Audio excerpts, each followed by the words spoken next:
I'm a huge fan of Mistwalker. I've played all their games from Party Wave to Lost Odyssey and everything in between. As much as I love Mistwalker, I was sad when I learned Fantasian would be an Apple Arcade exclusive. I still have my fingers crossed that it'll join the other consoles down the road, but in the meantime, I didn't want to miss out, so I activated my Apple Arcade subscription and jumped in.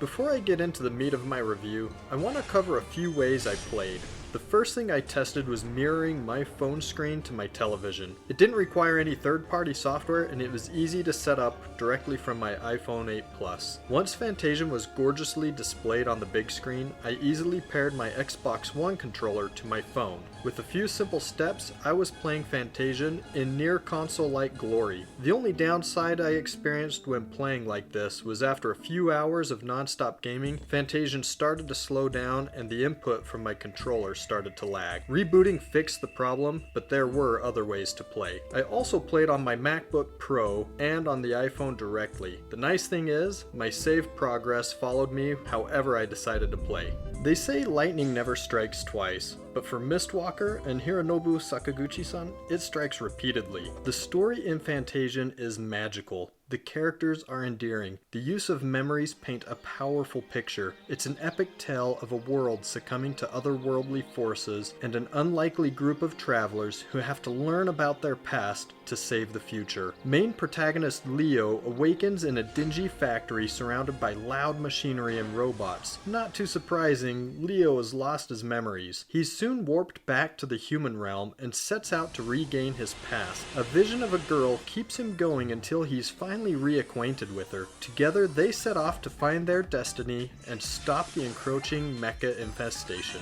Fantasian is a turn-based RPG. The combat was fluid and enjoyable. Battles are random, and I never tired of getting into a brawl. For the majority of the game, the battles were rather easy. I didn't feel pressure that I would fail, and I rarely lost my whole party. It was still a lot of fun and a great experience. It just felt more casual and less daunting. There's a lot of hidden items and Easter eggs spread throughout the world of Fantasian. It made me want to explore every nook and cranny. One tip to make playing on the phone easier, if you go to the area map, you can click on points of interest to automatically run there. No more tapping every few steps to get back to the save crystal. And speaking of save crystals, this is one thing that I felt was a step back in terms of modern gaming. You can only save at designated points. Fantasian is graphically stunning. I've been watching the development of this game since it was announced and was a fan of the art style early on. In fact, Fantasian is listed as a diorama adventure RPG. Each of the locations have been handcrafted by Japanese tokusatsu, which deals in live-action special effects. The backgrounds are quite literally dioramas and provide an incredibly detailed stage for the digital characters to play on. The music in Fantasian transported me back